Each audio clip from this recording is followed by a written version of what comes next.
আজ আমি বানাবো বাঙালির পছন্দের একটা ব্রেকফাস্ট। তার আগে ড্রাগন ফলগুলো তুলে নিয়ে নিচে যাই চলো। আর আগের দিন রাতেই মাহি বলে দিয়েছিল পুরি নিয়ে যাবে, তার জন্য আমি তো ছোলার ডালটা রাতে ভিজিয়ে রেখে গেছিলাম। হঠাৎ করে রাত বা 12:30টার সময় ঘুম ভেঙে মনে পড়লো যে আমি তো মটরের ডাল ভেজাতেই ভুলে গেছি।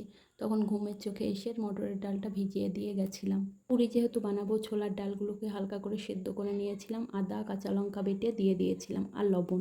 আর বাড়িতে পুরি বানাচ্ছি, তার জন্য আমি আটা ব্যবহার করেছিলাম। আর ময়দা তো শরীরের পক্ষে বেশি ভালোও না, তার জন্য আটা দিয়েই করেছিলাম, কিন্তু বেলার সময় আমি ময়দা ইউজ করেছিলাম। আর ঘুগনিটা আমি বেসিক মশলা দিয়ে সেদ্ধ করে নিয়েছিলাম। তারপরে ফোড়ন দেওয়ার সময় আদা আর শুকনো লঙ্কা আর তেজপাতা দিয়ে ফোড়ন দিয়েছিলাম। ভীষণ টেস্টি হয়েছিল। আর তোমরা কিভাবে বানাও আমাকেও কমেন্টে জানাতে পারো। আর আজকে আমরাও ব্রেকফাস্টে লুচি ঘুগনি খেয়েছিলাম, আর ভীষণ টেস্টি হয়েছিল লুচি ঘুগনিটা। আর মাহির পাপা তো দুপুরবেলায় ফোন করে আমাকে বললো, মাহিকে আমি একদমই আনতে যেতে পারবো না, তুমি নিয়ে নিও। আর মাহিকে নিয়ে আসতে অনেকটাই লেট হয়ে গেছিলো, আর আমাদের লাঞ্চও হয়নি। আর মাহির পাপা আসলে তারপর আমরা একসঙ্গে লাঞ্চ করেছিলাম। আর তোমাদের ভিডিওটা কেমন লাগলো জানাবে। তোমরা সবাই ভালো থেকো, টাটা।